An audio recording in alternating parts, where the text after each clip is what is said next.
À ce dialogue, le chef de l'État a échangé avec les acteurs du processus de paix en Casamance. Objectif, renforcer la coordination des initiatives pour consolider une paix durable au Martinique. C'est un dialogue constructif autour de la paix en Casamance. Les acteurs engagés dans le processus ont partagé avec le président de la République leurs réflexions et les actions menées en vue d'installer une paix durable dans le sud du pays.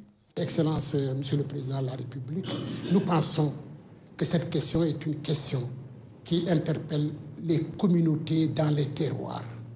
On ne pourra avoir une paix définitive que lorsqu'il y aura la jonction de la volonté des militaires, mais également des communautés à la base.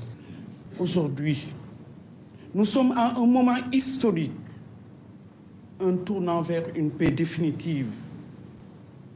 Et nous venons vous dire avec humilité, mais avec détermination, la paix durable ne se fera pas sans les femmes.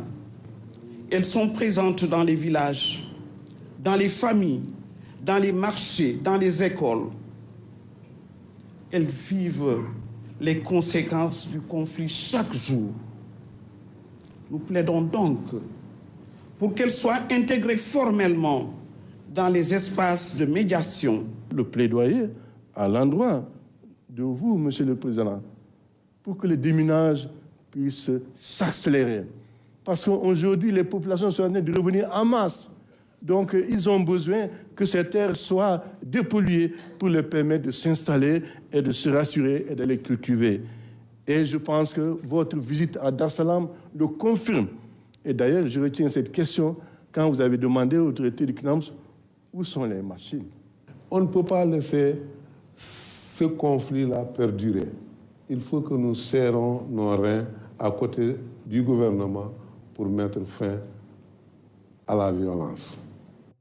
Pour le chef de l'État, cette rencontre revêt un grand intérêt au regard du prix qu'il attache à la paix en Casamance. Avec humilité et détermination, il a rappelé sa forte volonté d'installer une paix durable avec l'écoute et l'attention requises.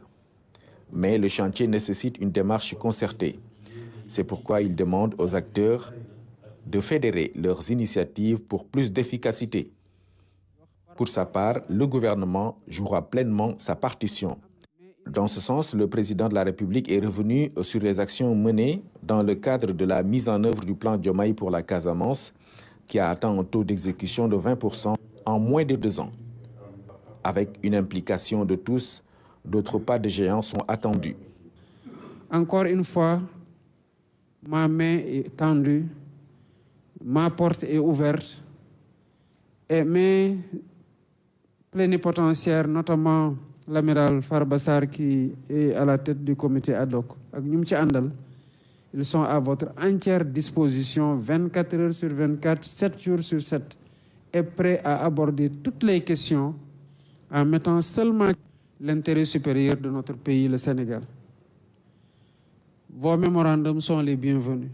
J'en discuterai personnellement avec l'amiral Sarr en relation avec le comité ad hoc et dans le cadre d'une prise en charge très sérieuse au niveau du gouvernement.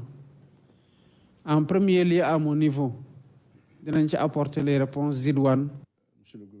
Les acteurs du processus se sont félicités de la qualité des échanges avec le président Bassirou Diomaye Faye. Ils entendent tous œuvrer davantage pour une paix durable en Casamance.